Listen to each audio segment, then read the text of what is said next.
The blizzard had already swallowed most of Winter Hollow when retired officer Jack Walker found his dog clawing at the frozen ground near the old canine training field right where his daughter vanished 15 years ago. Inside the snow, he unearthed a child's backpack, burned and half-buried, still carrying her initials, C.W. What came next would unravel a secret his own police chief had spent years hiding. Before we dive into this shocking true mystery, make sure to like, subscribe, and turn on notifications so you don't miss how this story ends. The storm had been gathering all afternoon, the air dense with that metallic stillness that comes before snow. Jack Walker steered his aging Ford Bronco along Route 17, the tires whispering over thin ice. He was 62, a retired state trooper on his final patrol, the sort of man the town still nodded to at the diner, but no longer really saw. Beside him sat Ranger, a 10-year-old German shepherd with a coat the color of ash and eyes that seemed to hold every secret the Vermont woods had ever kept. Jack glanced at the dog and smiled faintly. "Last one, partner," he said, his voice low and cracked from years of winter air. The heater groaned. Frost traced white veins across the windshield. Ranger lifted his head ears, pricking toward the window as though he heard something Jack could not. Beyond the glass, Winter Hollow lay hushed beneath a sheet of snow. The storefronts were shuttered lights fading one by one.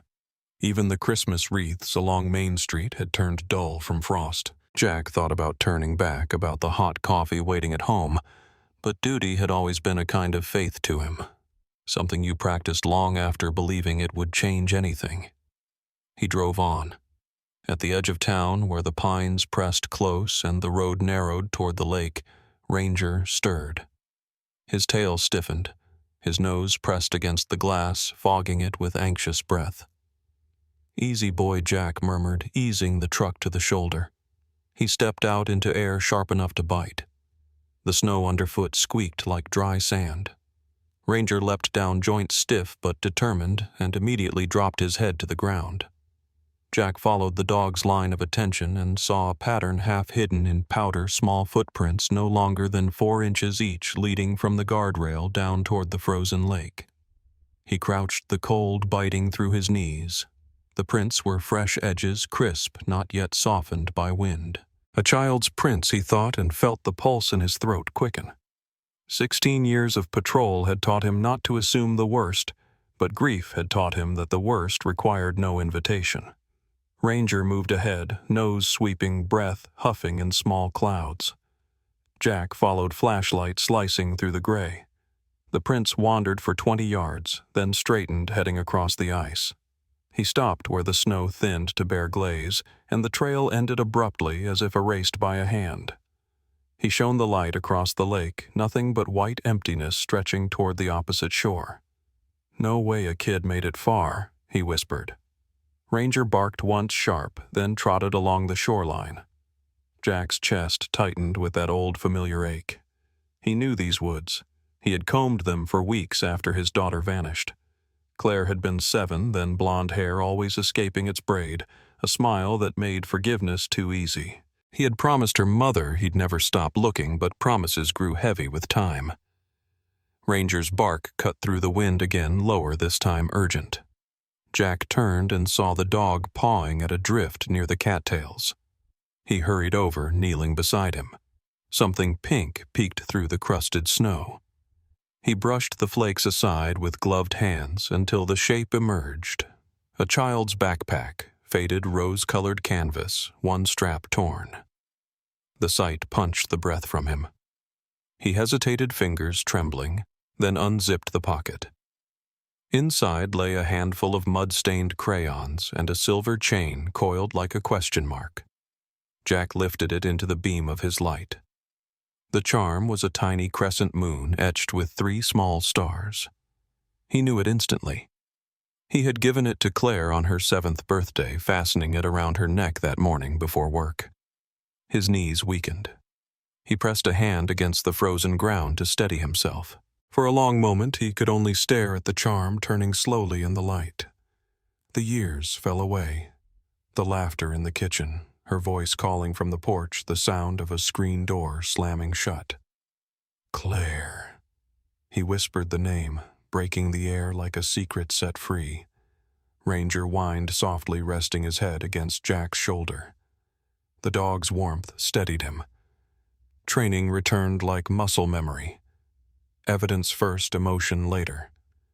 He took a plastic evidence bag from his pack, sealed the necklace inside, then another for the backpack.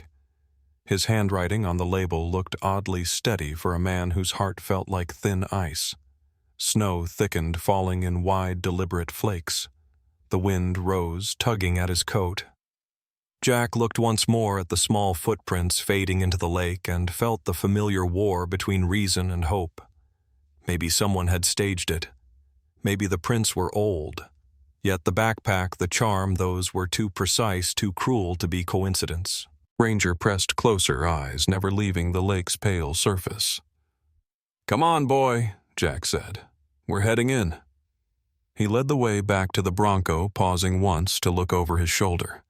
The tracks were already vanishing beneath new snow swallowed whole, as if the night were correcting its mistake.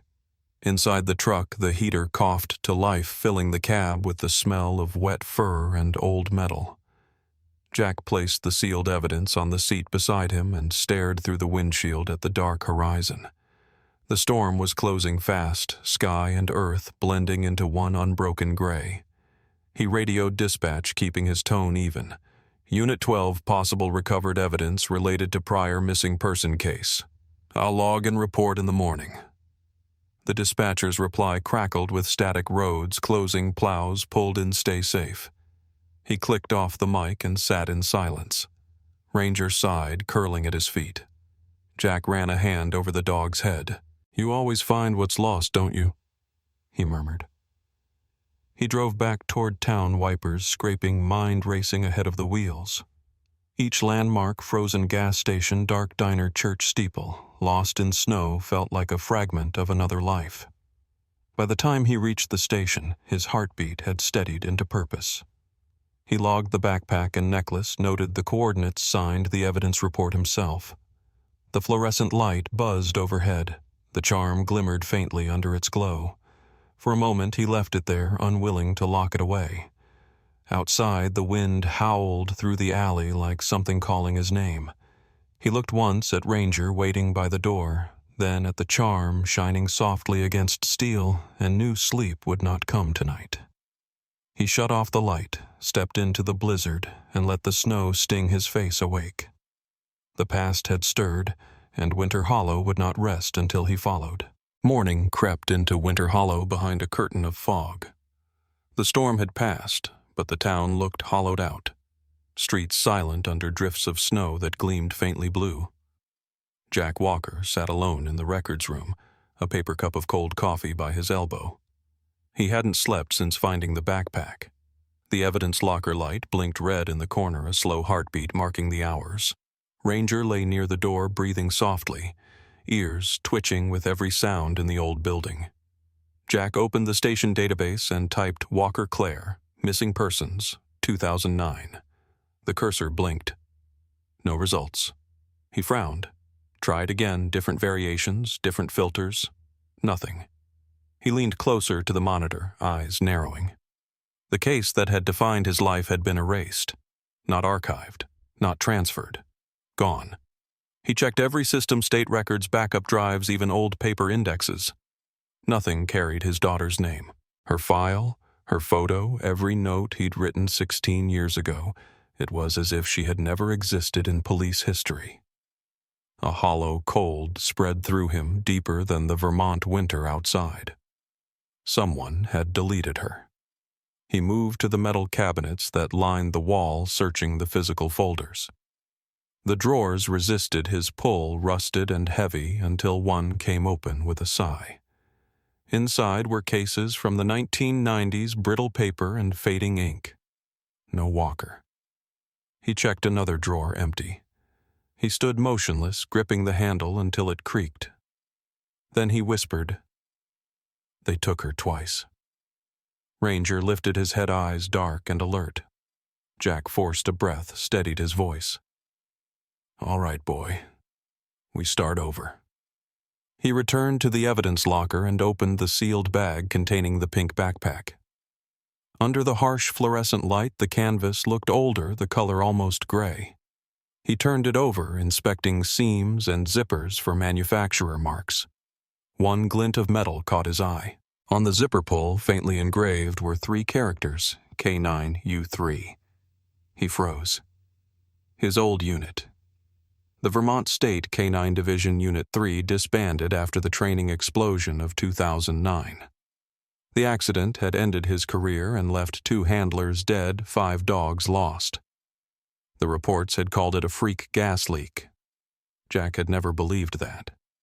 Seeing those letters now felt like a hand closing on his shoulder from the past. He fetched a magnifying glass, studying the mark. It wasn't factory stamped.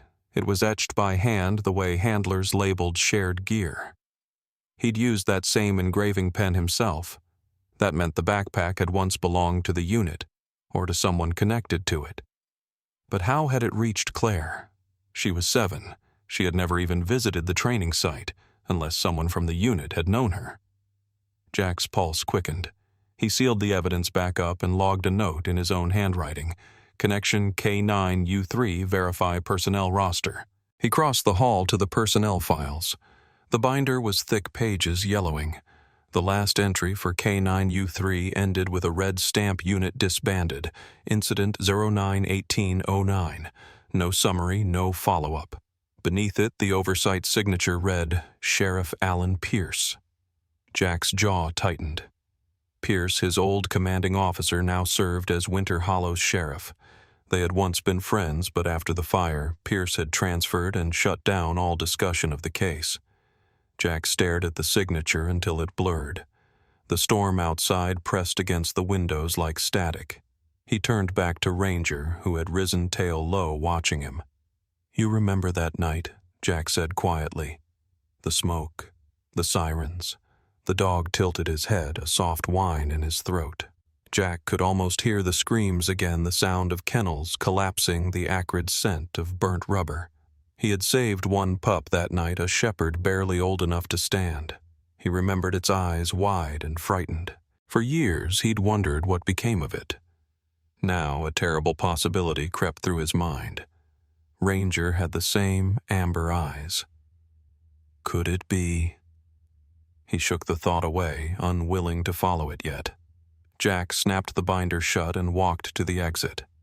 As he passed the bulletin board, something caught his attention, a faded photograph pinned under curling memos. Vermont State, K9 Division 2008. 12 officers.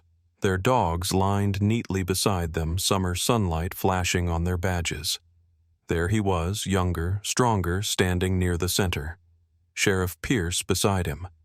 And on the far right, a handler whose face had been scratched out with a pen. Jack leaned closer. The scratch marks were deliberate, deep enough to tear the paper. He couldn't tell who it had been.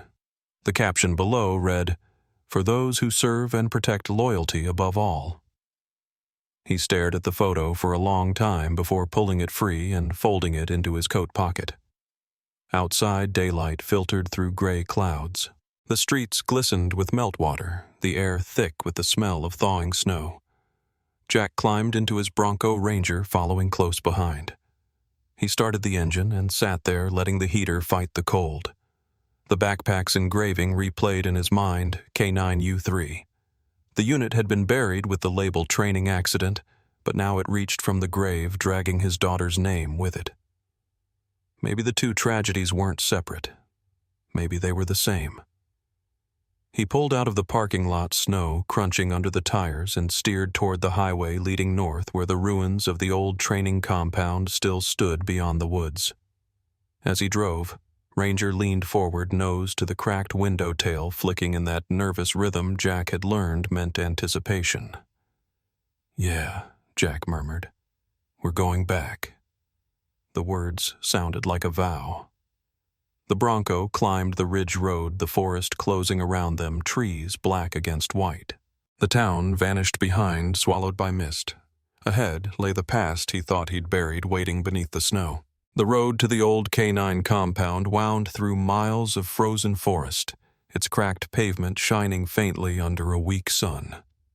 Jack Walker drove slowly, the heater fighting the cold that seeped through the Bronco's doors. Ranger sat upright in the passenger seat, his breath fogging the glass as the ruins of the training facility came into view. The gate was rusted, the sign half buried in snow, Vermont State K9 Division Unit 3. Jack cut the engine, listening to the wind whistle through hollow buildings. The silence here wasn't peace, it was memory. He stepped out, boots sinking into ice. Ranger followed, tail stiff, scanning the empty yard. The kennels were little more than skeletons of metal. Jack walked toward the main building, pushing open a warped door that groaned in protest. Inside, the air smelled of damp ash and rust. The walls were blackened, ceiling half collapsed, but he could still picture it alive with voices, laughter barking the hum of a purpose long gone. He moved through the corridor, flashlight beam cutting across debris. Paper crumbled beneath his boots. He bent to pick up a scorched folder, but the ink had bled into illegibility. Only a date survived: October 2009. The month everything ended. He pocketed the fragment, turned toward the sound of approaching tires outside.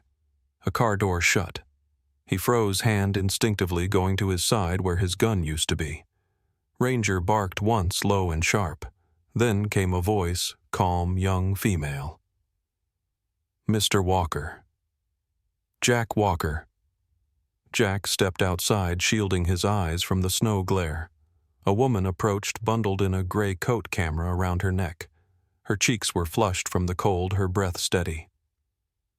"My name's Emily Hart," she said. "I'm a reporter with the Burlington Ledger. I've been looking for you." Jack frowned. "About what?"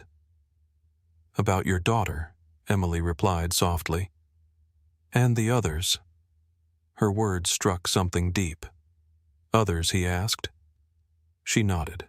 3 other children vanished around the same time Claire did. Same county, same radius. The cases were never connected, but they should have been. "I've been researching the disappearances 15 years, all within Winter Hollow's jurisdiction." Jack studied her, unsure if he was speaking to a journalist or a ghost. "Why come to me now?" "Because the records are disappearing," Emily said. "Files sealed or deleted entirely. The same thing that happened to your case." She reached into her bag and pulled out a manila envelope. "And because of this." She handed him a photograph.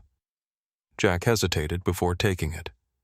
The image was faded, its edges curled, but when his eyes adjusted, he went still. 3 children stood in front of a yellow school bus. The youngest girl, blonde hair, faint scar under her ear, eyes impossibly familiar, looked exactly like Claire. But she was older, 15, maybe years beyond when she was declared dead. "Where did this come from?" Jack whispered. "A volunteer center in Brattleboro," Emily said. The photo was dated 2017. It was part of a community outreach program, children under foster care. The facility closed 5 years ago. I found it in a box marked donations. Jack's pulse thudded. "That's impossible." Emily's gaze was steady. Facial analysis gave a 96% match. "I can't prove it's Claire, but it's more than coincidence." He studied the photo again. The girl's expression wasn't carefree. It was guarded, her smile small and uncertain. Behind her, reflected faintly in the bus window, stood the shadow of a tall man. Jack's throat tightened. "You think she's alive?" Emily hesitated. "I think she might have been alive in 2017. If that's true, someone's kept her hidden all these years." The thought sliced through Jack like wind through broken glass.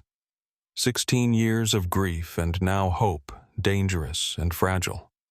He wanted to believe, but belief was its own kind of pain. "Why are you telling me this?"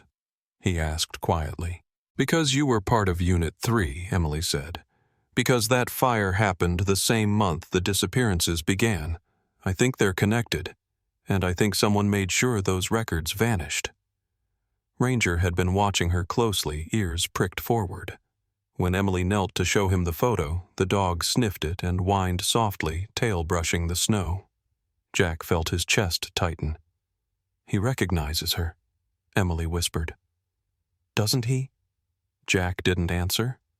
He was staring past her at the line of trees, at the ghosts that never seemed to fade.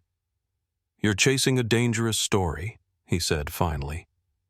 Maybe Emily replied, standing. "But so are you." She handed him her card. "Emily Hart, investigative correspondent. If you find anything old Rosters reports names, call me. Please." Jack took the card, feeling the weight of it between his fingers. She turned to leave, snow crunching beneath her boots. At her car door, she paused. "Mr. Walker, I think someone tried to erase what happened here. But they missed something. They always do." Then she was gone, tail lights vanishing through the forest. Jack stood there long after holding the photo against the light. The girl's eyes caught the sun and seemed to glow.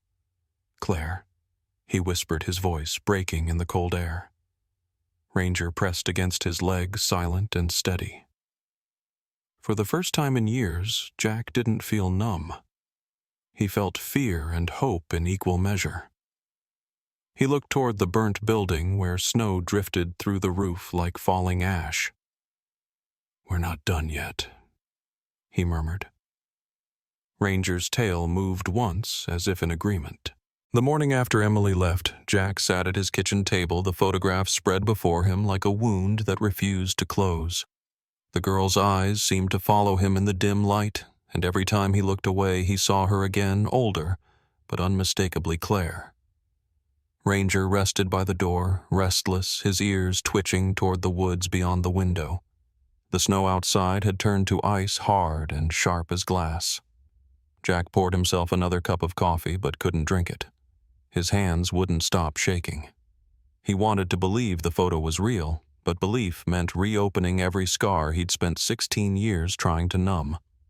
He traced the faint scar on the girl's neck with his thumb, the same scar Claire had gotten from a swing chain when she was 5. "It's her," he whispered to no one. Ranger stood suddenly, tail stiff, nose pointing toward the door. Jack frowned. "What is it, boy?"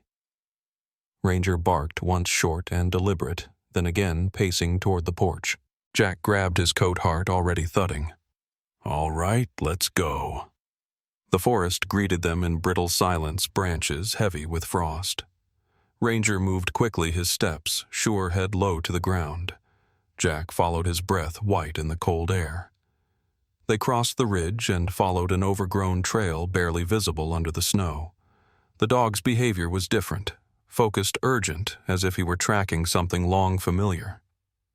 After nearly half an hour, Ranger stopped at a chain-link fence, half hidden by vines. The metal gate hung crooked, marked by the faint outline of a sign that once read, "State K-9 Auxiliary Training Center." Jack's pulse quickened. The compound had been an extension of his old unit used for specialized programs. It had closed years before the main fire. "You remember this place, don't you?" Jack murmured. Ranger pressed against the gate and whined softly. Inside, the ground was littered with fallen leaves and scraps of rotted wood. A training field lay frozen under the snow jump obstacles, collapsed in silent defeat. The air smelled faintly of rust and something sour beneath it, mold or decay. Jack pushed through the fence, boots crunching over broken glass. Ranger ran ahead, nose to the ground, then barked sharply and darted toward a low building near the tree line. Jack followed, heart hammering. The structure was small, built of concrete, the windows boarded from inside. A faded stencil above the door read, "Storage B." The lock was old, but it yielded under a firm pull. The smell that came out was old metal and dust. The inside was darker than he expected. Jack swept his flashlight across the room, empty crates, shelving units, and a narrow staircase descending into the floor. Ranger barked at the stairwell, pawing the first step. Jack hesitated. The staircase was wood swollen with moisture, but solid enough. "Easy, boy," he said, though the words were more for himself. He descended slowly, the air growing colder with each step. The beam of light trembled slightly in his hand. The basement was small walls lined with rusted tools and stacks of unused kennels, but what caught his attention was the far wall, a heavy steel door, its edges welded shut. The weld lines glimmered faintly in the light recent compared to the decay around them. "Someone sealed this," Jack muttered. He ran his fingers along the seam. The metal was cold, almost icy. Ranger pawed the floor and whined. Jack scanned the room and found an old crowbar leaning against the wall.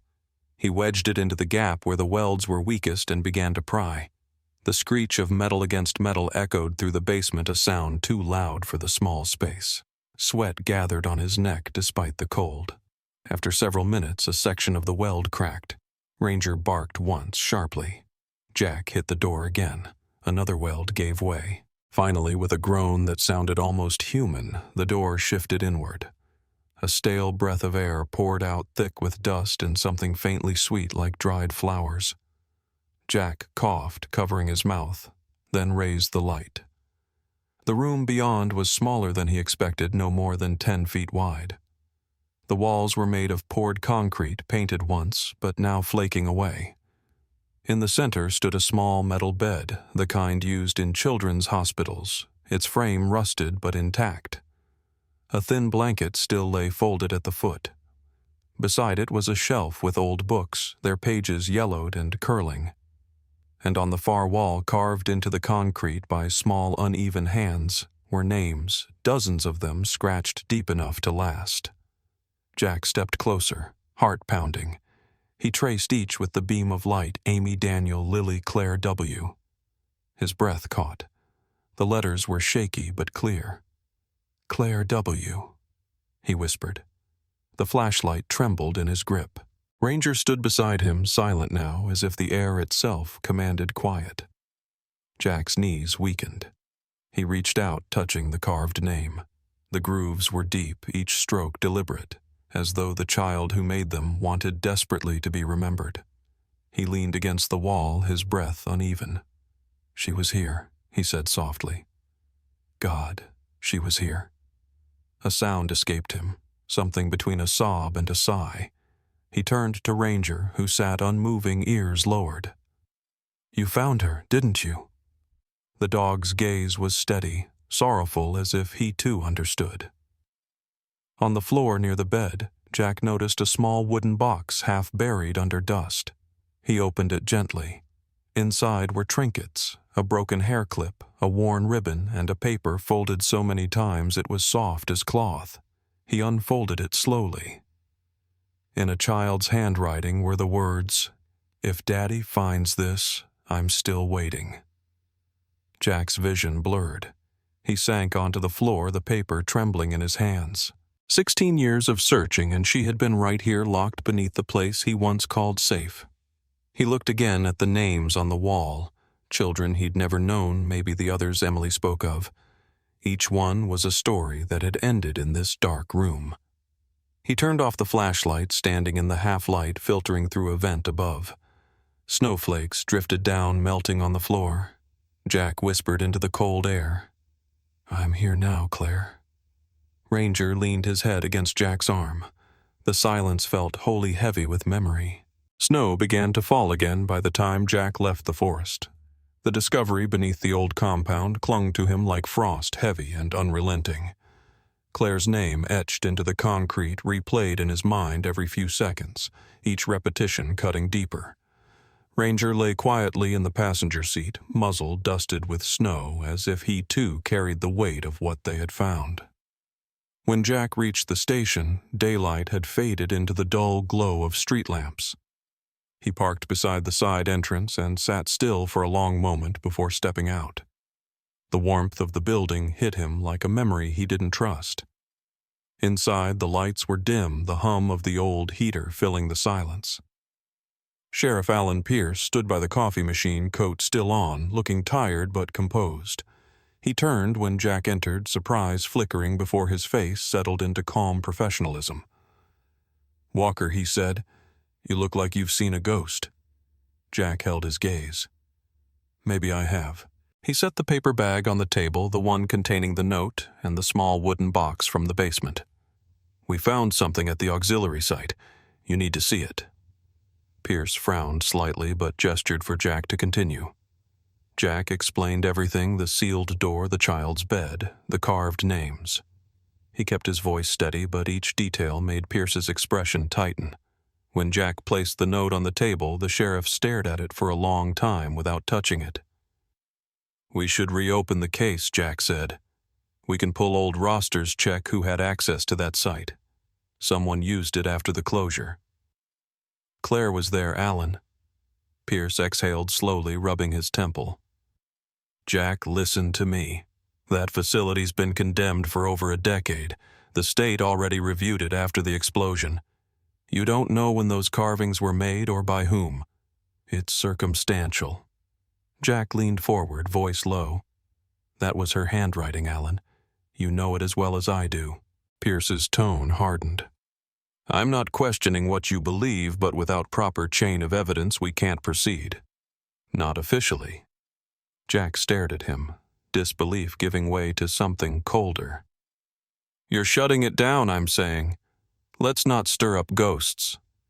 "We can't prove exist," Pierce replied. "It's been 16 years. Let it rest." The room felt smaller, the air heavier. Jack's jaw tightened. "You always said truth matters more than comfort." "It does," Pierce said quietly. "But sometimes the truth is murkier than we want it to be." He picked up the box and note, sliding them back across the table. "You did your duty, Jack. Now go home." Jack didn't move for a long moment, then gathered the items, each motion sharp with anger he didn't dare show. "You're making a mistake," he said. Pierce didn't look up. "Maybe, but it's mine to make." Jack left without another word. Outside, the snow had thickened, swirling under the orange glow of the streetlights. Ranger waited by the truck tail still. Jack climbed in and sat behind the wheel, hands motionless. He had trusted Pierce once with his life, his career, his daughter's case. Now, for the first time, he felt something beneath that trust shift and crack. The next morning, the story broke quietly.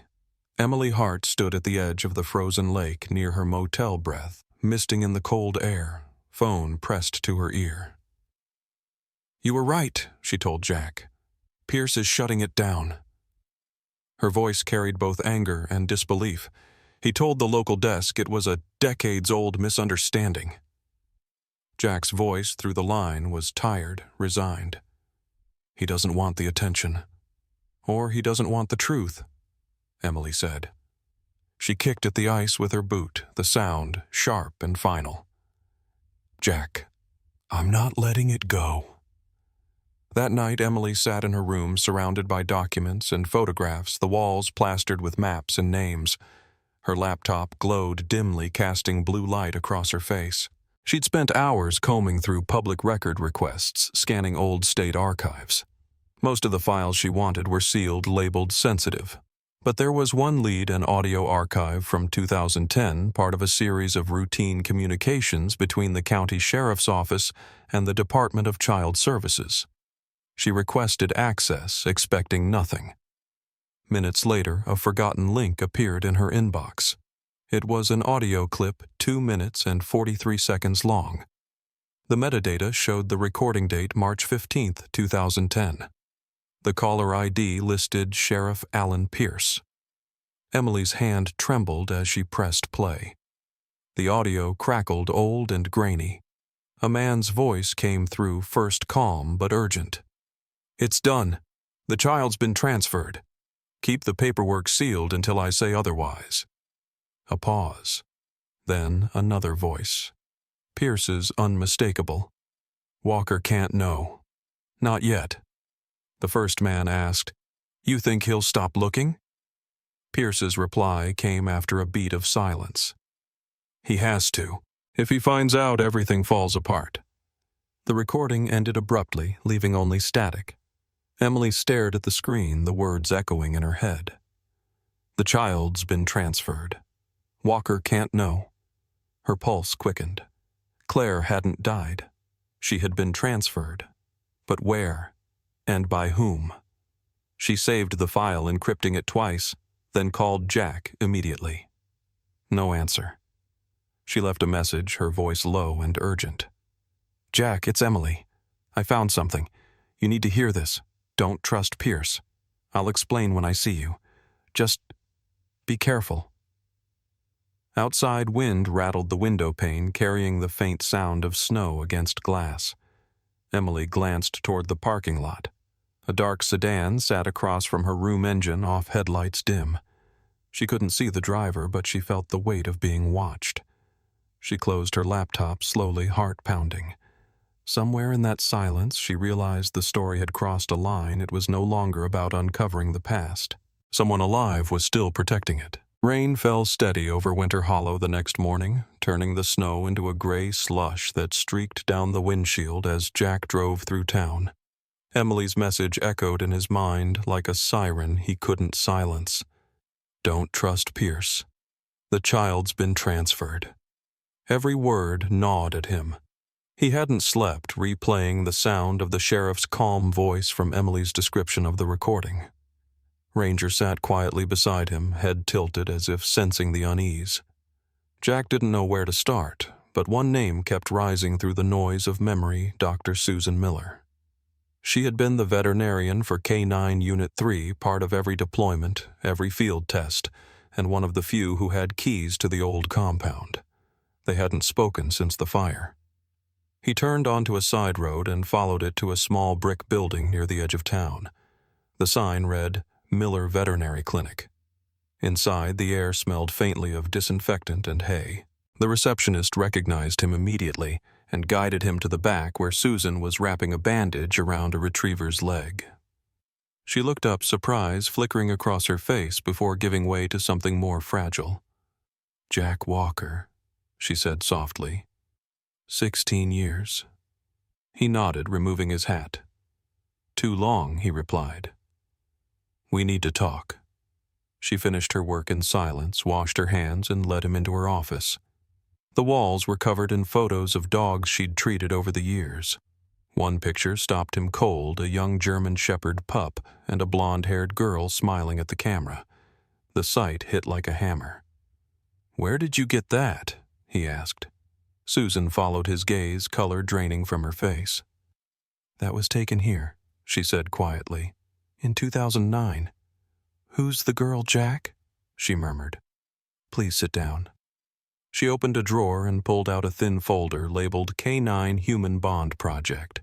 The paper inside was yellowed and curling at the corners. "You deserve to know," she said. Back in 2008, the state launched a pilot study with private funding. It was called the K9 Human Bond Project. The goal was to enhance rescue responses by pairing trained dogs with children who'd suffered trauma, orphans mostly. We wanted to see if emotional bonds could improve life-saving instincts in both. She paused, hands trembling slightly. "Your unit, K9U3, provided field support.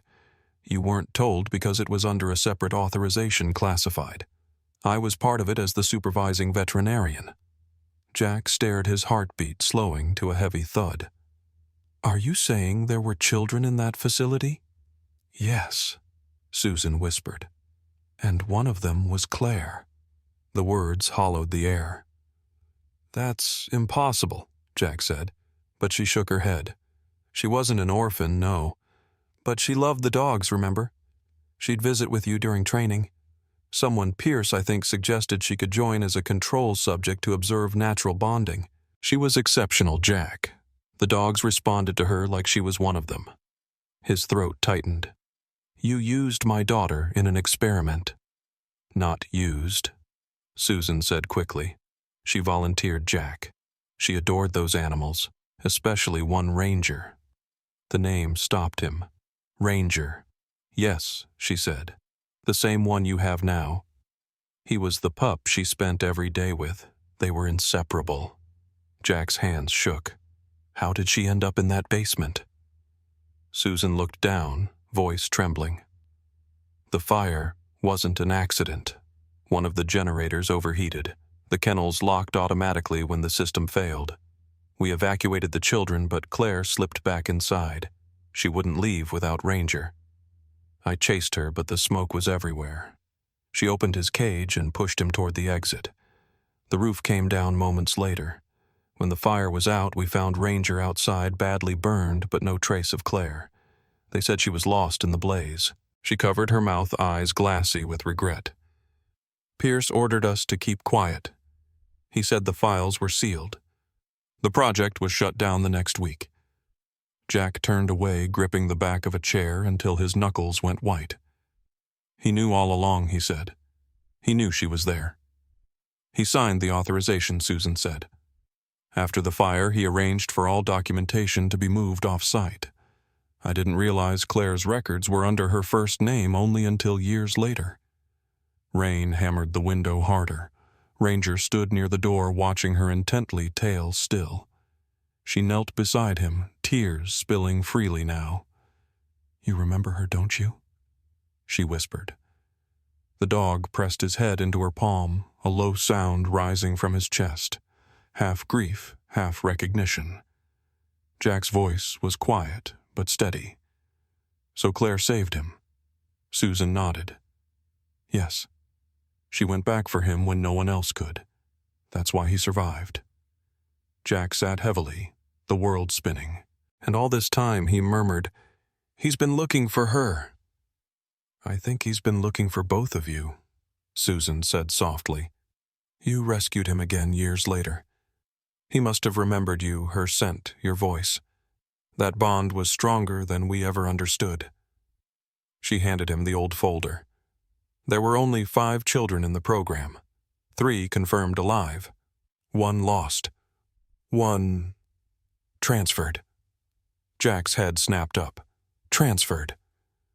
That's all the paperwork said. The rest vanished after Pierce shut it down. She hesitated, then reached across the desk. "Jack, listen to me. Claire didn't die in that fire. I can feel it. You're closer now than you've ever been. Don't stop." Jack met her gaze, rain whispering against the glass like an unspoken promise. "I won't," he said. Ranger's tail gave a single steady thump. 2 days after meeting Dr. Susan Miller, Jack Walker sat alone in his dimly lit kitchen. The rain outside replaced by wind that hissed across the eaves. The folder Susan had given him lay open on the table, its pages scattered among half-empty coffee cups and old police notes. Ranger slept nearby, his breathing steady, but Jack's mind refused rest.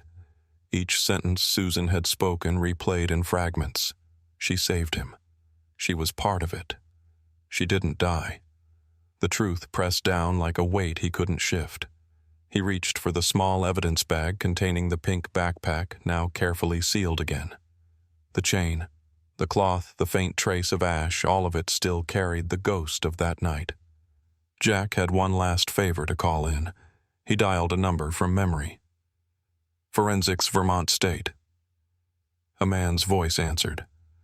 "This is Walker," Jack said. "I need a private analysis on a recovered item. No report, no chain of command. Quiet as possible." The voice hesitated. "You're retired, Jack." "I know," he said, "but this is personal." By the following afternoon, he stood in a small lab at the edge of Burlington, the air thick with the smell of alcohol and machine oil. A technician named Howard, an old friend from his unit, gestured toward the samples laid out on the counter. "You said you wanted comparison traces?"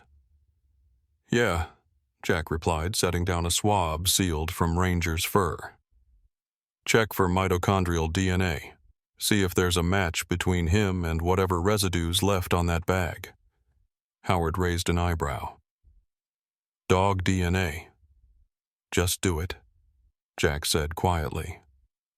The machine hummed to life, its rhythmic clicking the only sound in the room. While waiting, Jack leaned against the counter, eyes on the window where snow had started falling again, soft and relentless. He didn't expect answers, not real ones, but when Howard returned 40 minutes later, his face carried something Jack hadn't seen in years. hesitation mixed with disbelief. "You might want to sit down," he said. Jack didn't move. "What did you find?" Howard handed him a printout. "The sample from the bag and the swab from your dog are a near-perfect match.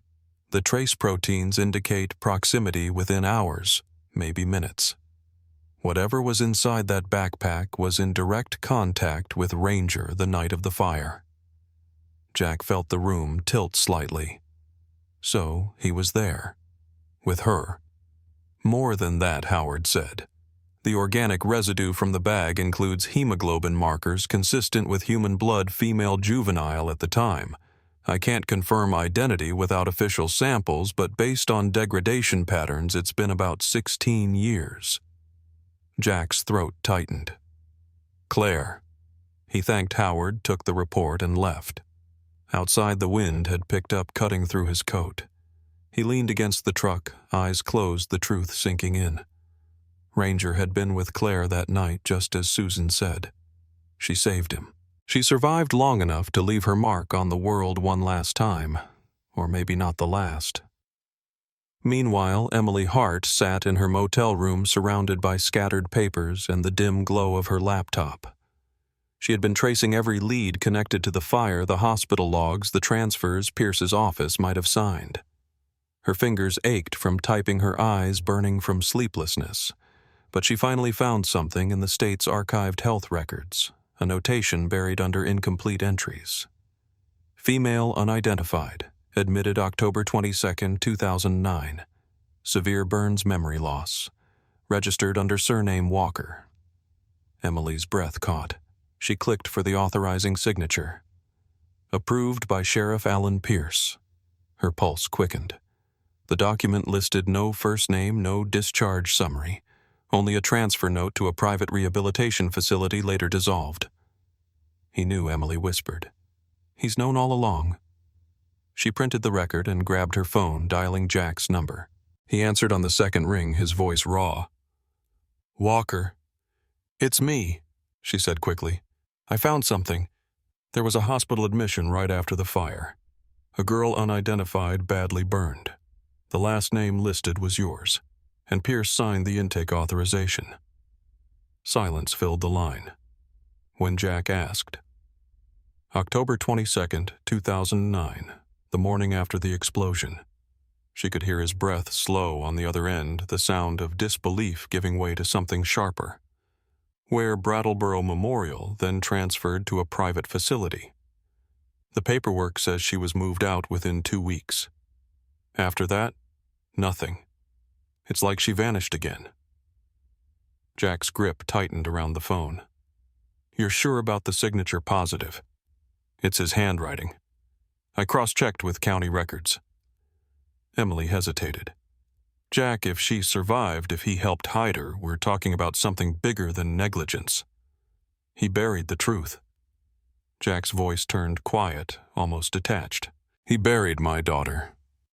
That night, the two met at the edge of town near the old bridge overlooking the frozen river. The headlights from Emily's car cut through the darkness, glinting off snowdrifts. She handed him the printed file, her hand trembling slightly. "It's all there," she said. "Pierce's signature, the hospital stamp, the transfer code." Jack studied the paper under the weak light, his breath fogging over the words. Ranger stood between them, watching, sensing the tension. "This proves she lived," Emily said. "She was alive after the fire." Jack folded the page slowly, his eyes on the horizon where the forest met the night. "Then she might still be," he murmured. Emily looked at him, her expression a mix of fear and hope. "What are you going to do?" He slid the paper into his coat. "Find out who took her, and why Pierce signed her away." The wind rose, scattering loose snow into the air like ash. Ranger gave a low bark, his breath visible in the headlights. For the first time, Jack didn't look back toward the past, but forward into the storm that waited ahead. The old Brattleboro Memorial Hospital stood at the far edge of town, half swallowed by weeds and silence. The building had been closed for more than a decade, condemned after mold and structural decay made it unsafe. But that night, under a sharp winter moon, 2 figures approached its rusted gates. Jack Walker adjusted the flashlight in his hand, his breath visible in the freezing air. Emily followed close behind a camera slung around her neck, her determination outweighing the fear that flickered in her eyes. "You're sure this is the place?" she whispered. Jack nodded. "The hospital logs say she was transferred here before disappearing. If Pierce wanted something buried, this is where it would stay." The front entrance was chained, but the side door near the ambulance bay hung half open, creaking softly when pushed. The air inside was stale thick with the scent of mildew and rust. Their footsteps echoed down the corridor, bouncing off peeling paint and broken glass. The flashlight beam revealed faded signs, pediatrics intensive care records. Jack moved with purpose, scanning each door number against the sheet Emily had printed. "Room 217, she said. "That's the one from the transfer log." When they reached the second floor, the hallway narrowed, the ceiling sagging in places. Room 217's door was sealed shut, the frame warped by age. Jack pressed his shoulder against it until the hinges gave with a groan. The light swept across the small space, an empty patient room wall's stripped bare floor littered with old gauze and dust. Emily frowned. "There's nothing here." Jack didn't answer. Something about the room felt wrong, too symmetrical, too deliberate. He tapped the back wall with his flashlight. The hollow sound made him stop. "Here," he said quietly. Emily moved beside him, eyes wide. "It's hollow." Jack's pulse quickened. He dropped his bag, pulling out a small crowbar. The plaster crumbled under the first strike, sending dust into the air. Another hit, then another, until a piece of the wall gave way to darkness. Behind it lay a narrow space, barely 3 feet wide, a hidden room. Jack shone the light through the gap. The beam caught the edge of a metal bed frame, a small nightstand, and the remnants of medical equipment long abandoned. Dust motes drifted like ghosts in the air. He widened the hole enough to step through. The air inside was colder, untouched for years. On the wall above the bed, faint outlines remained where pictures had once hung. Emily followed, recording everything. "Jack." She whispered someone lived here. He knotted his throat tight. The bed still held the impression of a small figure preserved under layers of dust. On the nightstand sat a cracked cup, a child's drawing of a dog, and a faded plastic bracelet with the letters CW.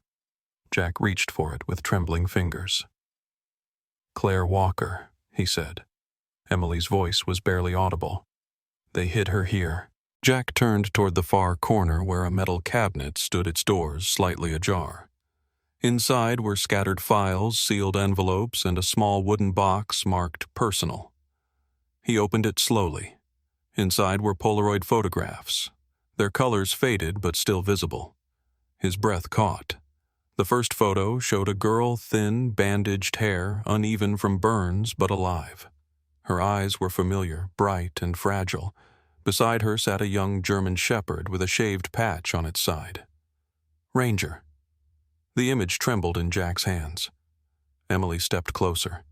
"That's her," she whispered. "That's Claire." Jack traced the photo with his thumb, feeling the tremor of recognition run through him. "She survived," he said softly. "She made it out." The room seemed to close around them, heavy with the weight of what it had witnessed. Jack looked again at the walls. There were faint scratches, the kind a child might make when marking days. Some lines were grouped in 7s, others scattered. The last mark stopped abruptly near the corner as if interrupted. "She was here for months," Jack murmured. "Maybe longer." Emily lifted the camera and took pictures, documenting everything: the drawings, the markings, the bracelet, the photo. "We have proof," she said. "Pierce lied about everything. She didn't die." Jack turned toward her, the flashlight trembling slightly in his grip.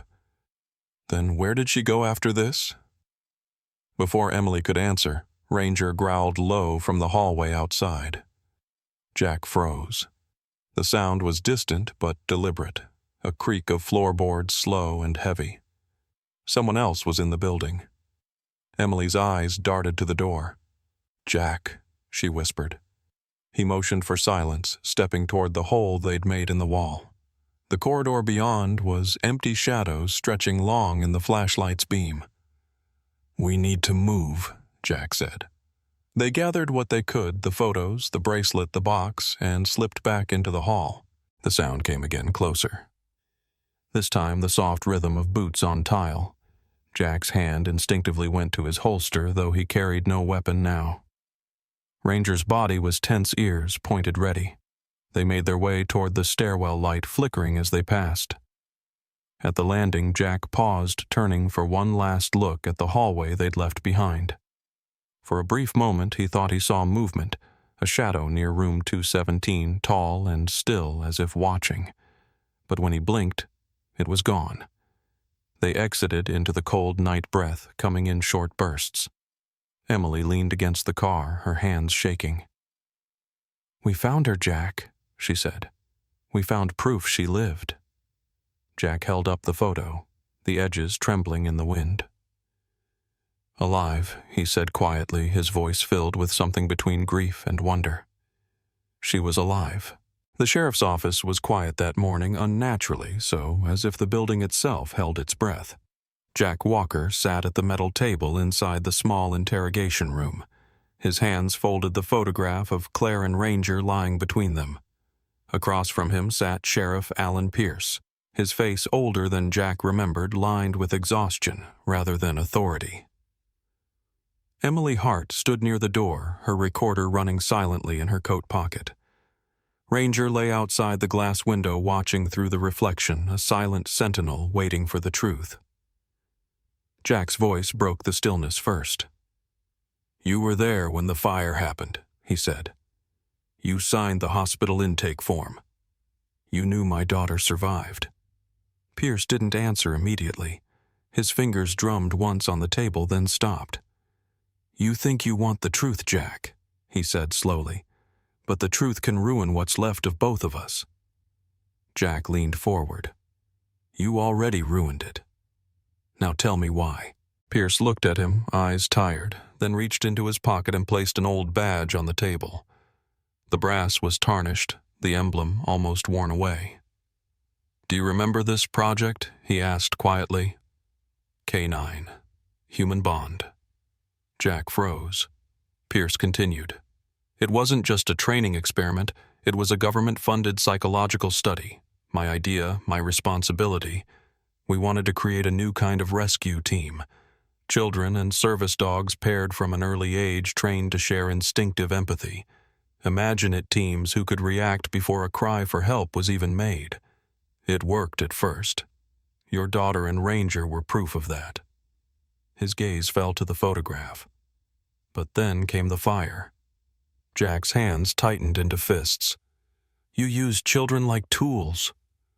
Pierce's expression hardened, then softened into guilt. No one was supposed to be hurt. The electrical failure was unexpected. The fire spread too quickly. When I arrived, the building was collapsing. They said Claire was gone, but Ranger was found outside alive, burned but breathing. I knew what that meant. She'd saved him. She had gone back for him. Jack's voice trembled. "And you let me believe she was dead." "I had no choice," Pierce replied. "She was badly injured, her lungs full of smoke, memory fragmented. If the press learned she was part of the experiment, the lawsuits would have destroyed everything. I made a decision. I signed her into Brattleboro Memorial under your last name, but without her first. To the world, she was an unidentified girl. When she recovered enough to speak, she didn't remember her name, her father, or the fire. She was just a blank slate." Emily took a step forward. "And you gave her a new identity?" Pierce nodded. "Yes. I renamed her. I found her a home through one of the Foundation's sponsors. They needed a child. She needed a past. I signed the transfer papers myself. Jack's heart pounded. What name did you give her? Pierce hesitated, then met Jack's eyes. Emily Hart. The air left the room. Emily stared at him. The recorder forgotten her voice, barely a whisper. That's not possible. Pierce's tone remained calm, almost gentle. You came to town last year searching records that didn't exist because you were the record. You've been searching for yourself. Jack turned to Emily, his expression breaking.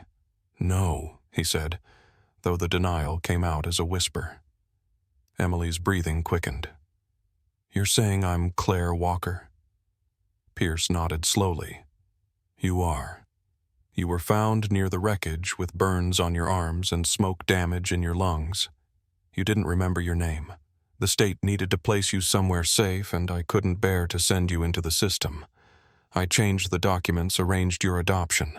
When you grew older, you became a journalist, ironically investigating your own disappearance. Tears welled in Emily's eyes. I remember flashes, she whispered. A kennel barking smoke, a hand pulling me through fire. I thought they were dreams. Pierce leaned forward.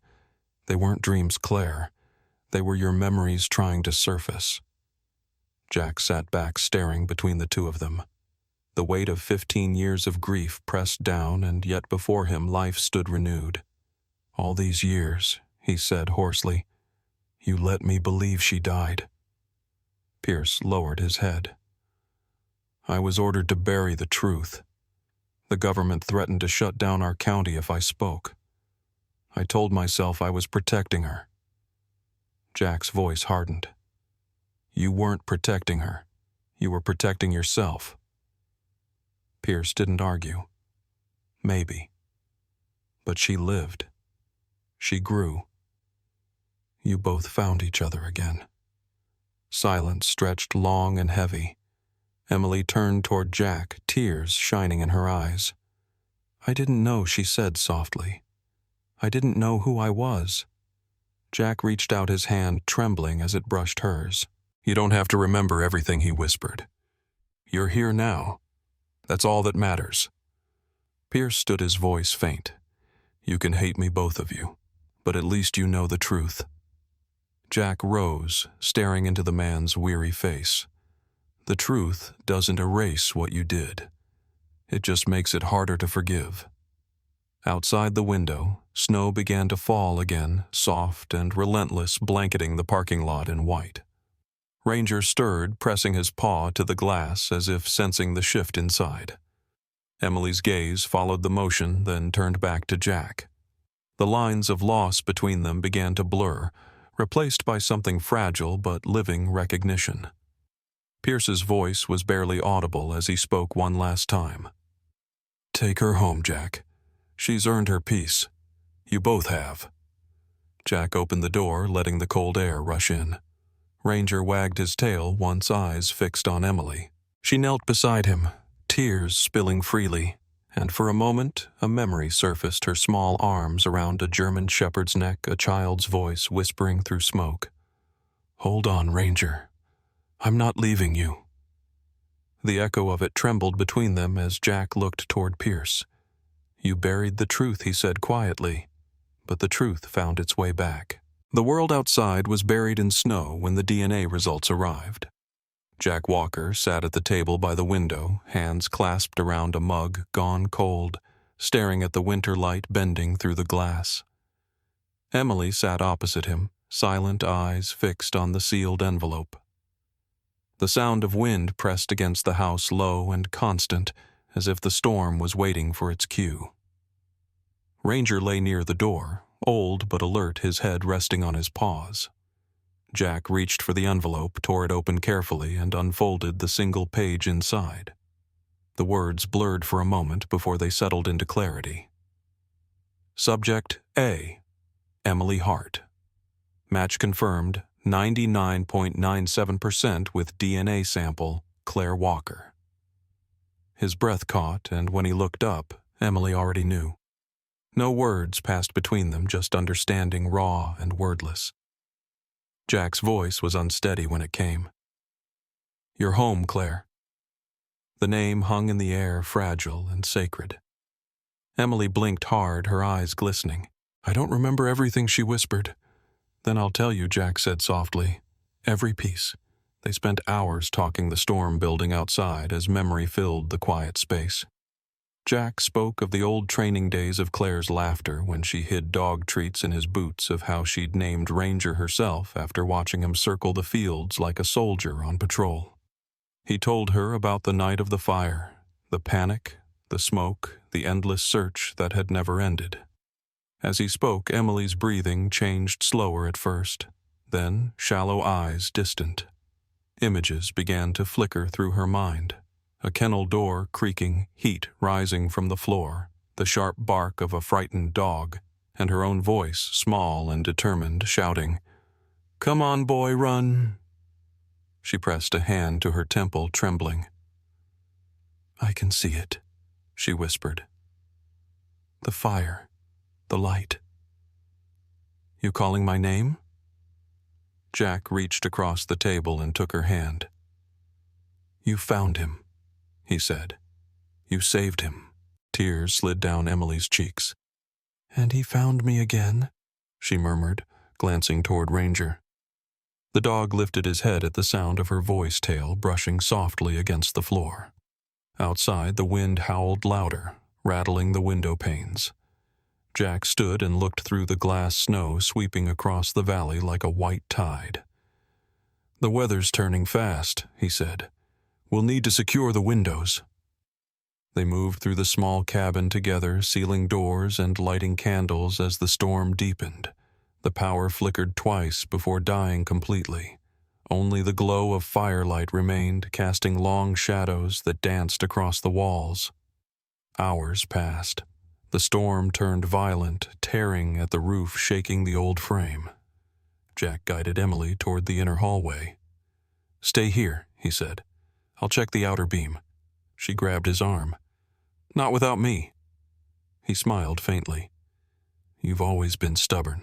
They stepped into the front room together, the wind roaring through cracks in the window. Snow forced its way in the cold, biting through every layer. Ranger barked suddenly, a deep warning sound. Jack turned just as the roof above the porch gave a groan that split the air. "Get back!" he shouted, but the collapse came too fast. Wood splintered, glass shattered, and the ceiling beam broke free, crashing toward them.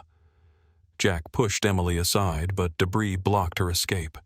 Ranger lunged forward, shoving against her shoulder, forcing her clear as the beam fell. The sound was deafening. Then silence.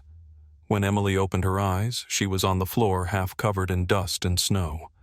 The beam had fallen across the entryway, flames from the overturned lamp licking along the boards. "Jack," she cried, but he was already pulling at the wreckage, trying to reach Ranger. The dog was trapped beneath the beam chest, heaving eyes fixed on Emily. Jack dropped to his knees, hands bleeding as he struggled to lift the wood. "Come on, boy. Hold on." Ranger's tail moved once weakly. Emily crawled closer, tears streaming down her face. "Don't leave me again," she whispered.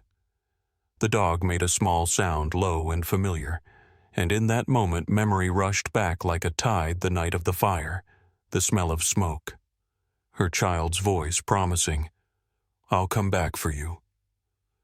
She reached out and touched his fur, and Ranger turned his head toward her eyes, calm, almost peaceful. Jack lifted one final time, freeing the dog enough for him to move. Ranger staggered to his paws, took a single step toward Emily, and collapsed against her side. His breathing slowed, his head resting in her lap. Jack's voice broke. "No, stay with us. Please." But Ranger's gaze was already distant, the light fading gently. Emily bent close, whispering through tears, "You found me. You always find the lost." His chest rose once more, then stilled. The fire crackled softly, the storm outside beginning to fade. When the rescue team arrived hours later, they found the cabin half buried but still standing. Jack sat by the hearth, Emily asleep against his shoulder, Ranger's body wrapped in his coat beside them. In Jack's other pocket, the medics found a small, folded note yellowed with age. He didn't remember placing it there. The writing was a child's uneven, smudged with soot. It read, "If I don't come back, please find him. He always finds the lost." Jack read it once, then closed his eyes. Outside, dawn broke over the white hills. The storm gone, the world washed clean. Weeks later, beneath a clear February sky, they buried Ranger beside the same oak that had marked the edge of the training field years ago. Emily. Claire stood beside her father, holding the note pressed to her chest. "He kept his promise," she said softly. Jack nodded. "And so did you." They stood in silence as snow melted around the grave sunlight, warming the ground. The plaque read, "Ranger, guardian friend hero. He always found the lost."